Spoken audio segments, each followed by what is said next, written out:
할렐루야. 시작하는 한 주도 예수님과 즐겁고 힘찬 한 주가 되기를, 승리하는 한 주가 되기를 예수님의 이름으로 축복합니다. 여러분, 우리의 신앙의 시작은 나부터입니다. 나에서부터 시작이 됩니다. 이기적이 되라는 말씀이 아닙니다. 하나님 말씀을 들을 때에 나에게 적용해야 된다는 말씀입니다. 예수님의 말씀을 들을 때에도 오늘 본문 말씀에 등장하는 서기관들이나 바리새인들이나 그리고 사두개인들도 문제는 뭐냐면은 그들에게 하시는 말씀인데 듣지 않았다라는 거예요. 그러니까 이기주의적으로 되라는 말씀이 아니라 이 나에게 주시는 말씀이고, 나에게 고민하게 되고 내 마음, 내 삶, 내 신앙생활, 거기서부터 시작이 되는 것이 바로 주님과의 신앙생활입니다. 그럴 때에 다른 사람이 보이기 시작하는 거죠. 일단은 나를 만져주시는 주님을 경험하시길 축복합니다. 나를 안아주시는 주님을 경험하시길 축복합니다. 나에게 개인적으로 말씀해 주시는 예수님을 만나시길 축복합니다. 그럴 때 내가 어떠한 사람인지 정말 예수님 안에서 우리가 알게 되는 것이고요. 그럴 때에 다른 사람을 향한 눈이 떠지는 거예요. 그래서 우리가 보이기 시작하는 거예요. 그래서 이 나의 그런 적용, 내가 하나님 말씀을 묵상하고 내가 하나님 말씀 앞에 서지 않고서는 우리의 신앙생활은 정말 계속 그 같은 다람쥐 쳇바퀴의 신앙생활이 될 수밖에 없어요. 근데 나에게 적용하기 시작하고 내가 고민하기 시작하면은 놀라운 일이, 변화가 생기기 시작할 줄로 믿습니다. 그러한 마음을 가지고 오늘도 제가 이렇게 묵상을 했는데, 이 말씀 먼저 기도하면서 저는 항상 말씀 묵상을 합니다.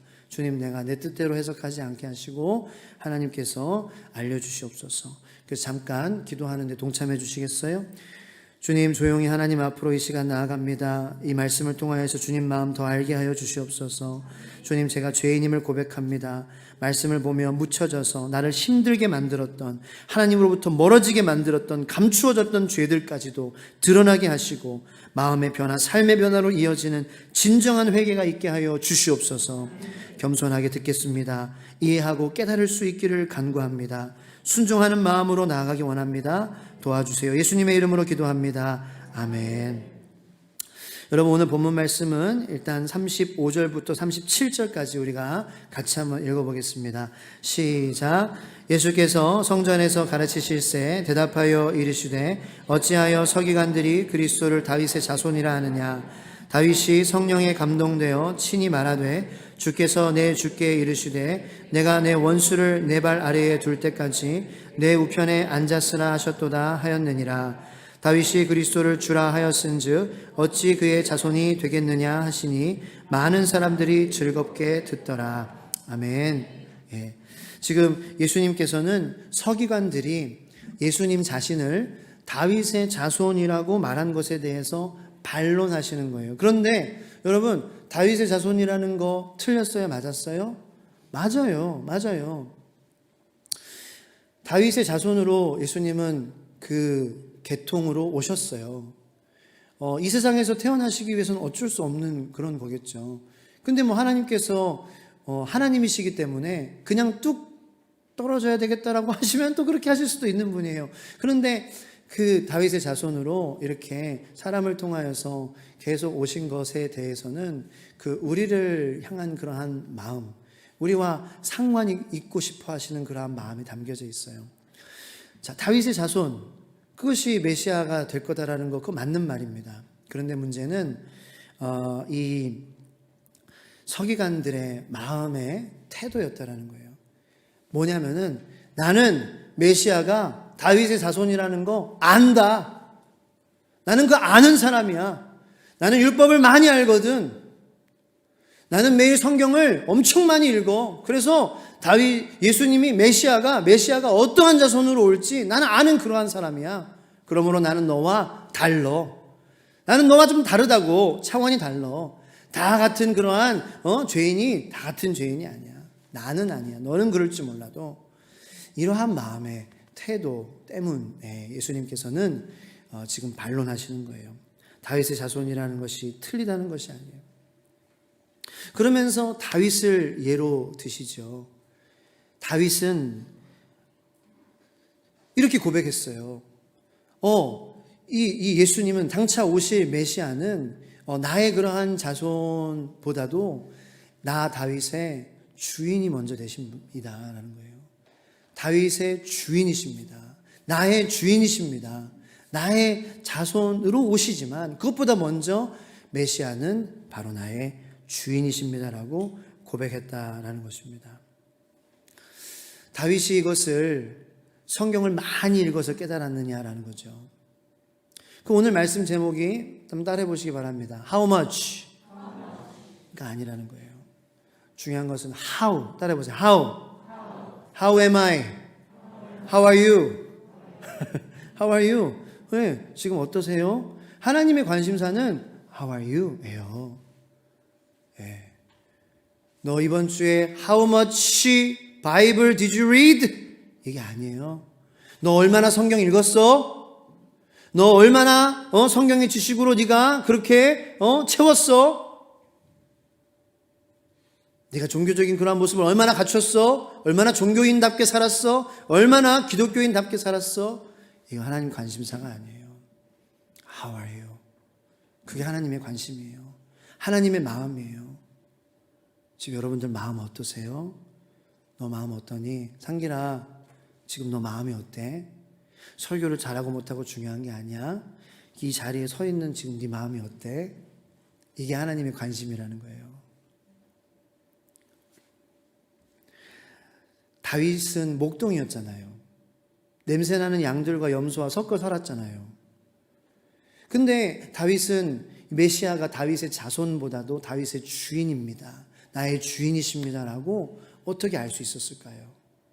성경을 많이 읽어서 되는 것이 아니다라는 것입니다. 물론 성경이 안 중요하다라는 건 아니에요. How much가 아니라 그 한 절의 말씀을 읽더라도 어떠한 마음으로 읽느냐가 중요하다라는 거예요. 여러분, 그러한 마음으로 하나님 말씀을 대할 때 내가 시간이 없어. 내가 지식이 없어. 내가 신앙적인 그런 경험도 부족해. 사전 지식도 없어. 배경도 잘 몰라. 그런데 한 절이라도 정말 주님을 사랑하는 마음으로, 정말 주님의 음성을 듣는 마음으로, 정말 주님이 여기 계시다라는 그러한 마음으로 한 절 읽는 사람이 1년에 10독하는 사람보다 더 낫다라는 거예요. 할렐루야. 예수님은 과부의 두렙돈을 칭찬하십니다. 이 두렙돈은요, 얼마냐면요, 그냥 여러분 정확하진 않습니다만 참고로 들으세요. $1예요. 1달러라고요. 1,500원이에요. 1,000원이 될 수도 있고 환율에 따라서. 그러니까 예수님께서는 오늘 헌금함을 보시잖아요.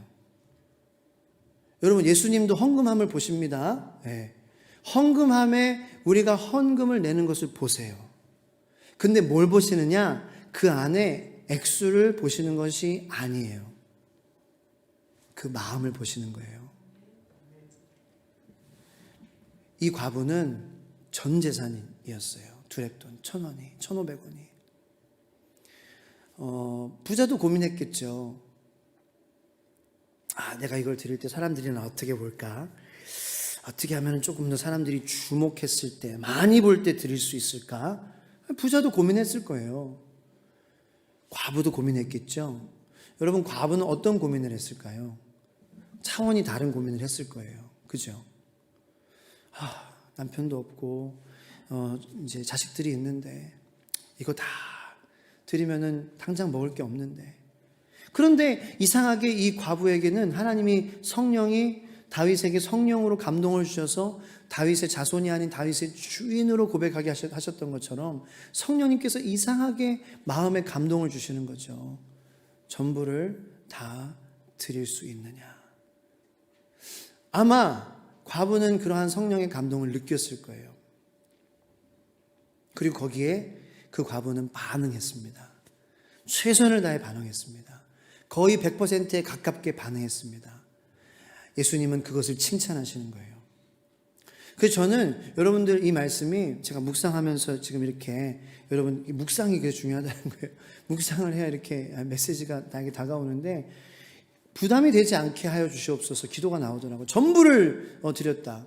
과부에게는 이 두렙돈이 엄청난 가치잖아요.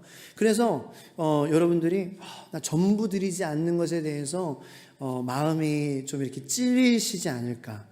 찔리시면 안 되는데, 만약에 여러분들이 한 달에 300만 원을 번다. 그러면 300만 원을 다 드리지 못하잖아요. 그죠? 저도 그렇게 못하고 있어요. 저도 그렇게 못해요. 근데 하나님이 지금 예수님이 말씀을 통하여서 너 왜 300만 원 버니까 300만 원 다 안 드려? 이런 말씀이 라는 게 아니라는 거예요. 자, 예를 들어서 하나님이 그때 주시는 감동이 있어요. 하나님이 그때 성령 그때 여러분들에게 주시는 마음이 있다고요. 거기에 여러분들 100% 반응하느냐의 문제예요. 항상 다 드려라는 아니에요. 하나님 다 이 1,500원 가지고 뭐 하시겠어요? 그런데 그런 마음을 주실 때가 있다고요. 예를 들어서 저한테 옆에 관계가 껄끄러운 이웃이 있어요. 그런데 하루는 부침개를 이렇게 부치고 있었는데 부침개 3장 갖다 줘라 라는 마음을 주시는 거예요. 네. 그런데 저는 딱 제 양이 3장이거든요. 근데 하나님, 일단은 제가 싫으니까 핑계를 대는 거죠. 하나님, 싫습니다. 제 양 딱 3장인 거 아시잖아요. 지금 3장 남았습니다. 저 이거 주면 저 못 먹어요. 주님, 저 라면 한 개 딱 제 양인데 사랑하는 김보경 목사가 한 젓갈 달라 그럴 때 싫어하는 거 아시잖아요. 제 양은 딱 1개라고요. 거기서 한 젓갈만 빠져도 저는 싫어하는 그런 연약한 사람이라고요. 그러면서 부인하죠. 하나님 그때 성령님께서 주시는 마음이 이상하게 아주 스페시픽하게 아주 정확하게 디테일하게 3장 갖다 주라는 거예요. 딱 내 양인데. 하나님 안 됩니다. 그러면서 이제 계속 마음을 주시니까 그럼 이제 하나님과 딜을 하는 거예요. 제가 나쁘게 하나님 2장만 갖다 주면 안 됩니까? 1장만 갖다 주면 안 됩니까? 그런데 하나님께서 기뻐하시는 것은 3장 다 갖다 주는 나의 모습이라는 거예요. 그러니까 지금 헌금에 대해서 왜 100% 못하느냐가 아니에요. 하나님, 여러분 돈 필요 없으십니다. 하나님 역사는요, 여러분들이 이렇게 그 돈은 있고 없고에 되는 것이 아니잖아요. 그 순간순간 여러분들에게 주시는 마음이 있을 거예요. 그렇게 이웃에게 그렇게 해라. 지금 교우들한테 그렇게 해라. 그러면 거기에 이 과부는 그때 주시는 성령님께서 마음에 최선을 다하여서 순종하였다는 거죠. 그 마음의 태도가 하나님께서 기뻐 받으시는 예배인 줄로 믿습니다. 이것만 여러분들 기억하고 가지고 돌아가시면은 정말 하나님과의 관계가 차원이 달라질 거예요. 우리가 하나님에 대해서 오해해요. 특별히 헌금에 대해서 하나님에 대해서 오해하는 경우가 많아요. 그래서 제가 말씀 묵상하면서 제가 아까 말씀드렸다시피 그런 순간순간 주시는 마음에 우리의 태도에 하나님께서 기뻐하시고 안 기뻐하시는 그런 것이 결정이 된다는 거죠. How much가 아니에요. 얼마나 성경을 읽었느냐, 얼마나 헌금을 했느냐, 그것이 아니라 어떠한 마음으로 하나님께서 그때 주시는 감동에 말씀에 100% 순종하려고 최선을 다하고 있느냐가 하나님께서 기뻐 받으시고 칭찬하시는 예배인 줄로 믿으시기를 축복합니다. 그럼 여러분들 또 의문이 드실 거예요. 그러면 헌금 안 해도 되겠네. 근데 그거는 좀 삐딱한 마음이죠. 그러면 안 해도 되겠네. 이게 아니라 그러면 이제 왜 하나님 돈이 필요하시지 않으시지만 우리가 헌금을 하는가? 제가 묵상하면서 좀 적은 거예요. 자, 일단은 교회적으로 복음을 전하는 사명을 교회가 맡아서 하기 위해, 전담적으로 하기 위해 교회 사역을 또 맡은 자들이 오직 한 마음으로 집중된 마음으로 섬길 수 있게 하기 위해 교회는 헌금이 필요한 것입니다. 이것은 부끄러운 것이 아닙니다. 그리고 여러분들에게 구걸하는 것도 아닙니다. 구걸해서도 안 되겠죠. 여러분들과 하나님과의 관계잖아요. 제가 말씀드렸죠. 나에게 다른 사람 헌금 얼마 하는지가 중요한 게 아니에요. 내가 어떠한 마음으로 살아가고 있느냐가 중요한 거겠죠. 그래서 교회가 전담적으로 사명을 감당하기 위해서 헌신하는 사람들의 예물이 필요한 거예요. 저는 이것을 절대로 부담스럽거나 부끄럽거나 미안한 마음으로 말씀드리는 것이 아닙니다. 이건 당연한 것이기 때문입니다. 그리고 또 개인적으로 하나님께서 주신 그러한 돈에 대한 마음을 내가 고백하는 거예요. 그러니까 개인적인 신앙 고백이에요. 예수님께서도 헌금함을 보셨다 그랬잖아요. 양이 중요한 것이 아니라 어떠한 마음으로 내가 헌금 생활을 하느냐가 참 중요하다는 거예요. 그것이 내 신앙과 관련이 없지 않다라는 거예요. 그래서 이러한 부분을 생각했을 때에 참 감사한 게, 저도 100%를 다 못 드린다고 말씀드렸잖아요. 죄송하게, 하나님, 100%를 다 못 드리는 거예요. 근데 하나님은 그런 나를 위해서 10분의 1이라는 기준을 정해주신 거죠. 그래서 너 11조 드리면은 다 드린 거다라는 거예요. 이것이 얼마나 우리를 위한 것인지 우리가 생각해 보면 알 수 있어요.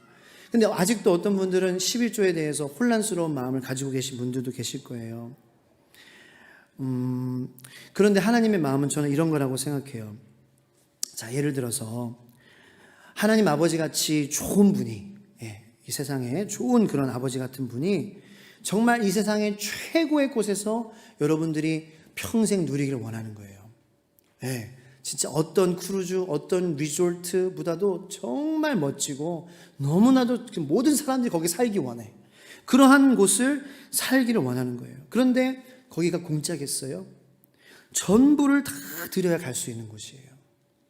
전부를 다 드려야 갈 수 있는 곳인데, 그러면 이제 어떤 상황이 벌어지겠느냐? 어떤 사람들은 나는 거기 안 가도 더 좋은 데 갈 수 있어. 이런 마음이 들겠죠. 삐딱한 마음은. 그죠? 나는 거기 안 가도 돼. 난 더 좋은 곳 알고 있어. 그렇게 생각하는 사람도 있고. 거기를 정말 가고 싶은 사람도 있을 거예요. 거기를 정말 가고 싶은데 전부가 없는 거야. 그렇게 많은 것이 없는 거죠. 그럼 얼마나 그 사람 마음이 힘들겠어요. 못 가는 것 때문에. 그런데 우리의 상황에 맞게 하나님께서는 이렇게 파격적으로 말씀하신 거예요. 오케이, 90% 할인!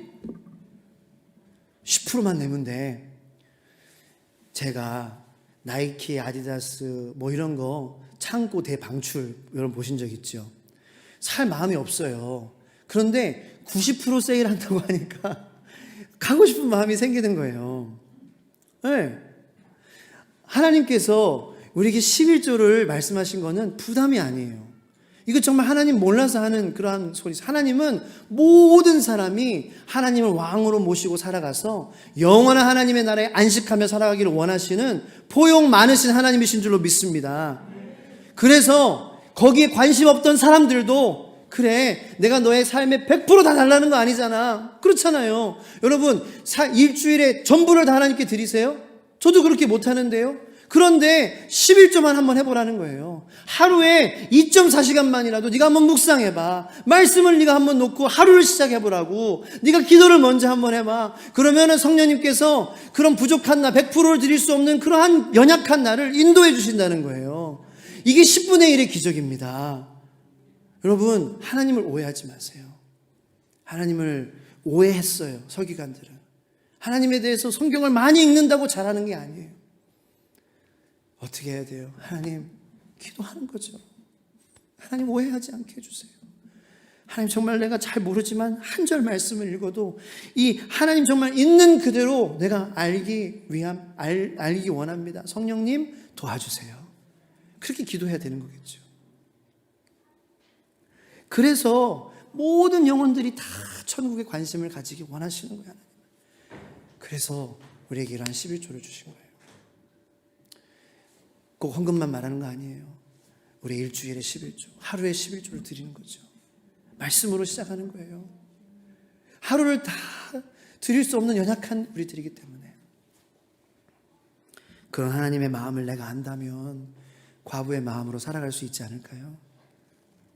정말 과부에게는 힘든 결정이었지만 그 순간 그런 감동을 주시는 하나님께 순종할 수 있는 믿음을 저희가 누리며 살아갈 수 있지 않을까요? 하나님은 정말 좋으신 분이에요. 하나님에 대해서 오해하거나 예수님에 대해서 오해하는 그러한 생각이 오늘 이 시간 말씀과 또 보이는 말씀, 성찬을 통하여서 여러분들의 마음에 새로워지기를 바랍니다. 우리 시간 성찬식을 거행하도록 하겠습니다.